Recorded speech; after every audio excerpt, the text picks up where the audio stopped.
Okay, so as I say, thanks for the invite. I worked here for 6 years, so my speciality was propagating plants. The responsibility was making sure that all of these plants would be preserved for posterity.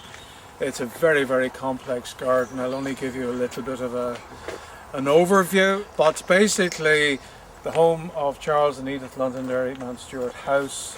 They wanted a world-class garden, and it was all about impressing important guests in the house. They sponsored plant collectors to travel all over the world to bring in the rare, the fabulous, anything in the plant world that would wow people. That was what it's about.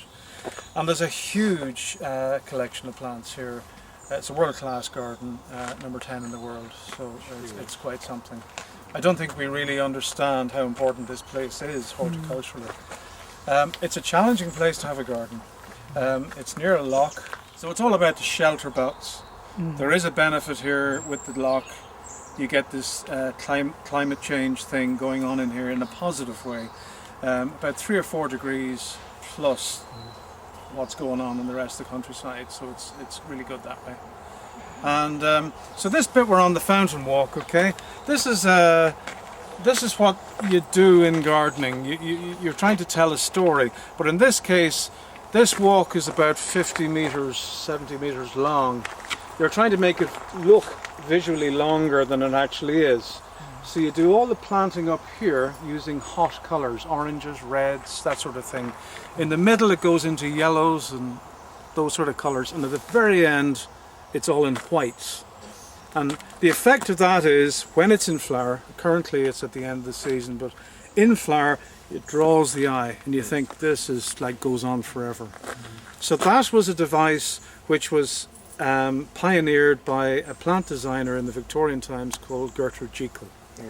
You've probably heard the name. She was a genius. She gave some ideas. Basically what happened is Lady Londonderry invited your woman over, this is Gertrude Jekyll, over for tea. And Gertrude Jekyll thought that she had a commission. And so what she did was she did a few little sketches on the back of an envelope and that sort of stuff. And Lady Edith said, "Oh, thanks very much, we'll be in touch," and she never was. She used the ideas and she designed her own garden. And that's the reason this garden is special, because it is actually an amateur designed garden. There's no professional input in this. And the Trust didn't quite get that for quite a number of years, but now they realise this is actually different because it was done by a genius amateur rather than the professional designer of the day. Okay? So there's all sorts of styles here, and the planting is from all over the world. Okay? Some really, really rare plants, some not so rare, just this kind of hodgepodge collection of stuff. The theme is blue and white. These were the racing colours of the family's racehorses, but also the favourite colours of Lady Mary. And this depiction in the centre, this little statue is Lady Mary, and it does capture her. She was mischievous, you never really knew what she was going to do next, you know. A formidable lady, even in her latter years. I have met her a few times in her day, yes. And she would frighten you, you know, but in a sort of a respectful, nice way, you know. So the outer rim of this area has a very unique collection of plants, mainly from the southern hemisphere. This plant here, behind you, is a fuchsia, okay, from South America. And there's little tiny flowers in season, early spring, and they don't really look much, but the pollen in it is jet black. So if you can visualize the South American native Indian folk, the Mayan people or something like that, they always had this very black eyeshadowy thing going on. That was from the flowers of this, you know. So that's just one of those little odd, useless bits of information you can impress or bore your friends with. When you come in on a damp day to Mount Stewart, you will always smell curry. It's a Vindaloo curry smell. It's quite pungent, and it's the plant, not this one, the one behind it, an Escalonia, believe it or not, from South America. You always tell people what it is, and they always argue with it. Oh, that's not the curry plant, but that is what the smell is. It's the rotting leaves that's creating the smell. So that's the Mary garden. So what we're going to do is We're going to go through onto the Dodo Terrace, which is kind of the iconic Mount Stewart formal feature, okay? So the Dodo Terrace, so basically Lady Edith formed this during the war years. She formed this sort of secret society for the main people in Parliament and all that stuff, and they called it the Ark Club. And hence the Ark. And then, you know, there was various people who were very cruelly portrayed, you know, Winston Churchill and people like that. You know, this guy here, all he ever did in his political career was say, no, no, no, so we got immortalised as a dodo. So every bit of imagery, every bit of statuary or whatever is all about telling a story. They are a corruption of some of the great gardens of Europe. Plant-wise, there's some very, very interesting things. The warmest part of the whole garden is this south terrace of the house. And there's some really, really strange, weird plants that you will not see in many places in Europe even. And then in the main garden, these two big parterre gardens here. The reason that they are bound, they're not using box hedging, which is the normal thing you would use in and around a little garden like that. Lady Edith didn't like the smell. On the wet day, she said it smells like a cat. So she used berberis and she used other plants, and actually they work really well because you get this sharp contrast between the red berberis and the green grass and then the plants and the parterres. With hindsight, it was a good move. It was a very, very good move. Absolutely. The garden is designed, actually this bit, to impress from the view, but mainly from the south terrace, the portico up there. It looks even better about 50 metres up in the air because the two big Italian parterres are representations of sunrise and sunset. So the planting combinations are all about the colours represented in sunrise and sunset, okay? And it's a huge challenge. Everything you look there is moved at least annually. So there's a constant throughput of plants through the main nursery. The nursery is huge. It's up behind the farm here, and that was one of my responsibilities. So there's a lot of manhandling of big, small, all sorts of plants all the time, you know. The statues are under, the conservators are working with them. They were all made by a local man in Grey Abbey. They're all just mass concrete. And part of the problem is they have a wire and steel frame in them just to give them the shape. And it's rusting. So it's blowing. And you will see cracks and stuff. So Charlie the cheetah, the conservators spent a whole year making effectively a new Charlie the cheetah. They took a mould of the old one. And he was looking very jaded, so he was. But now he's. So this is the south terrace. All these grand houses. The formal part of the house was always the north side. The family would have always enjoyed the preserve of the heat and the warmth on the south side of the house. So this is the south face. The view would have been quite different in Lady Edith's time, because she had it designed so that when you looked out that window, you looked across the top of this fountain, over the top of that little building, and then there was no trees. There was nothing all the way down. You see the lock, and you would see the Londonderry Tower on the top of Scrabo. Right. And that was kind of representing this is our world. You know? Yes. But you know now they've let that grow up, obviously, to try and keep the shelter going. There's very little original in this area. The two yew trees, as I say, and these cordyline are from the 1920s. They're really quite an age. Everything else is fairly recent. The little daisy, it's an erigeron, which is an alpine daisy. It seeds everywhere, and it has become an iconic thing in Mountstewart. It grows in the walls and the steps. I was just saying to somebody earlier, years and years ago, one of the gardeners took a strimmer and cleaned them. Wow. And Lady Mary in turn nearly cleaned him as well, you know. But they're a lovely thing, and yeah, it's quite a mouthful, the name, but like most plant names, they are in Latin. People often ask, why Latin? Well, it was the scientific language of the day. It's a descriptive language. So, for instance, there are hundreds of different types of daisies. So how do you distinguish, is it a pink one or a white one? You get tangled very quick. That's why you come up with a specific name. And it's a mouthful, you know. So this is Erigeron Carvinskianus profusion. Good. But there's clues in the name. Yeah. Okay? Yeah. Profusion. Yeah. Yeah? So that's always the way Latin works. Yeah. But such was the madness of this household. She used to import, she had flamingos in the lake, she had little South American tree frogs in the gardens, and there was a famous letter in the archive complaining to an animal surveyor, a person who sells animals, a purveyor of rare animals, and she was complaining that she'd been shafted, that these frogs were not singing in the correct note and they were not what she said she'd paid for. So there was all this sort of stuff going on, you know, and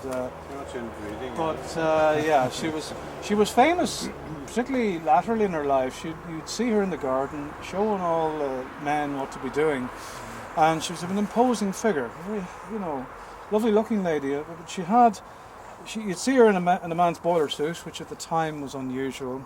She always had Mackie the parrot sitting on her shoulder, and maybe £1 million worth of emeralds around her neck, and a little cheroot on the end of an ivory, you know, and she'd be giving everybody a really rough time. So she's an extraordinary character. But here it's about this, trying to make sure that this place always looks its age, and part of that is not to have it too clinical. So if there's a weed and it's tramped and it's giving a little bit of green, we're not going to worry about that. The last thing we want here is a perfect stone pavement. The challenge is that can create a problem. It can loosen the mortar, therefore the stone comes loose, somebody trips over it, there's a flame. So there's all of that sort of going on as well. So the conservation is trying to keep the look right, balanced with the health and safety angle. So it's far from simple, you know. You can see the contrast here, yeah? So you've gone from manicured formality into informality. Now some people would say, jeepers, you think they've cut the grass, you know? But it's designed to be kind of a refreshing change. When you're walking around, you go, when you come in here. That was Lady Edith's idea. And she was a great lover of lilies in particular, and we'll show you the remains of one or two significant lilies when I spot one. But you could smell these lilies from the house, so that was what she was about. She was into fragrance. There's a fragrance here now, isn't there? Okay. Yeah, it's not me, so I don't know. It's a nice perfume. But basically along this border here, these are all southern hemisphere plants, okay? All sorts of weird and wonderfuls here, and then in this area here, just an eclectic mix of trees. Some very, very rare and some not so rare. Some new and some old, venerable old trees.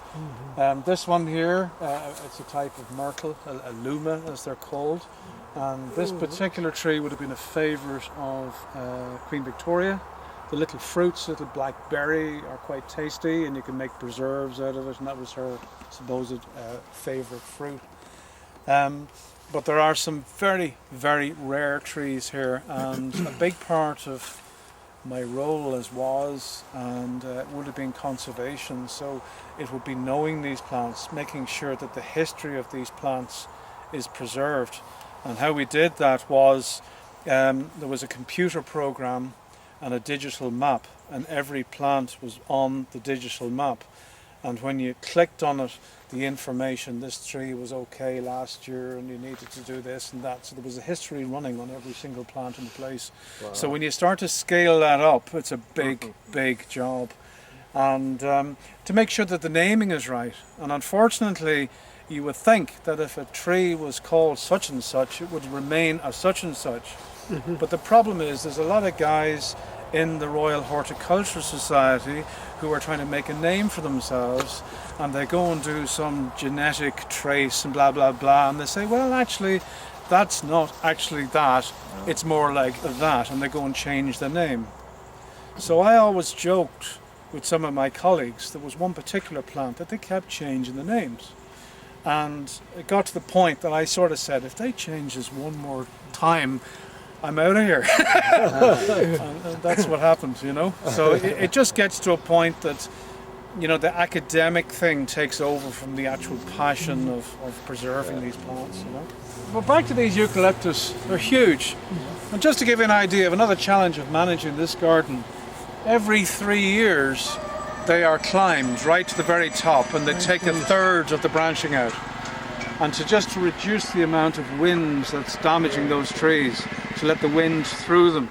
So you can just visualize what it is like to climb a tree at that height, wielding a chainsaw, etc., etc., etc. So it's... Would you bring contractors in to do now that? it is all contract work. When I was earlier in my career, I would have done some tree work, and I was never particularly good at it because I'm not particularly big, but I was a bit too big. You find people of smaller stature often make better climbers. They're more agile and they can, you know. Runs with the tails. The other thing was, I was never particularly good with heights. And when I was doing my exams, the instructor says, well, that's a good thing, because, you know, you'll not be too careless up there, and he was right. When you're all roped up and you do it right and you think about it, it's the guys who are gung-ho often come to grief, you know. It is a very dangerous occupation, but it's a necessary part of managing a place like this, you know. So that's the seed head. So these lilies are from the Himalaya, and they have a big white trumpet, sort of a creamy colour, creamy white, and they smell absolutely gorgeous. You harvest these pods, and 7 years later, after propagation work, you get a new plant which is capable of flowering. So that's a thing called Cardiocrinum giganticum. Yet again, the clue's in the name, gigantic. That's a small one. I have seen them maybe 14 feet high. Really? So they're huge things, gorgeous plants. Grown for their scent, so it's very much part of Lady Edith's thinking, so we preserve those. When does it flower? Flowers in May, June. This is a great one. Wait till you hear this one, boys. Okay, so that is a weed from America. Okay. Right. And it's called a pokeweed, all right? It's a common name. This is a posh form which was found by a plant hunter about 10 years ago in North Wales. He was travelling in Colombia. He was looking for rare plants. He heard that a local drug baron had got busted by the DEA, okay? And he went into this place, and there was burnt out cars and so forth. A battle had ensued. He didn't see any of that, he was just looking for plants. He found this plant, took some seed, found it was unique, it was different to the ones in Kew, so he called it his own name. So the first name, Phytolacca, okay, that's part of it. So this guy is a bit of a nutcase, and he decided it'd be great fun if we called it Phytolacca Lackaboom.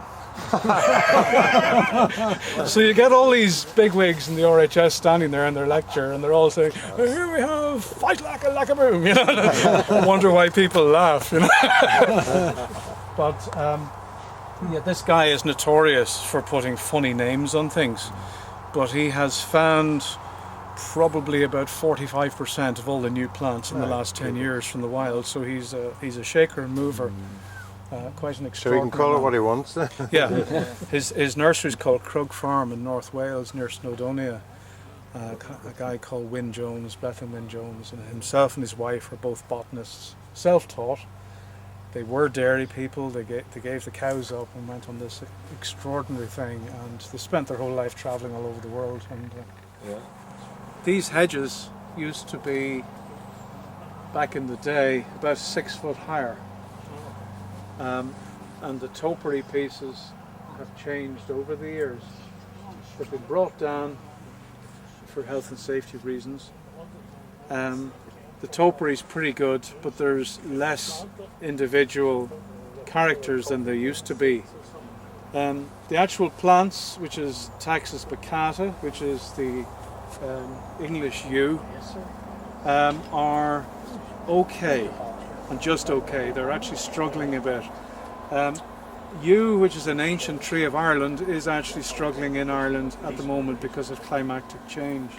So it's watch this space really, but they're okay at the moment. They're making good growth, so hopefully they'll be all right. This is one of my favourite trees. Yes, sir. Acer palmatum, well spotted, yes. So it's a palmate acer. This is called senkaki. It's a brilliant tree, doesn't get too big, and it's a gorgeous colour now in 2 or 3 weeks' time. Pure sort of orangey, burnt orange colour. The problem with Mount Stewart is, believe it or not, rising sea level. The harbour commissioners in Belfast are telling us that the sea level is rising at 1.5 mil year on year, which is a bit scary. So in my contract, when I signed up to join the trust, etc., part of my job was to make sure that all the rare plants in the lower part of the garden were propagated and preserved and put in higher parts of the garden to future-proof the garden against the inevitable sea rise. So some would say in 50 years' time, this road will be in severe problems and it'll be up that much, which is quite scary. Some people would suggest that's a very conservative estimate, who knows, but things are changing.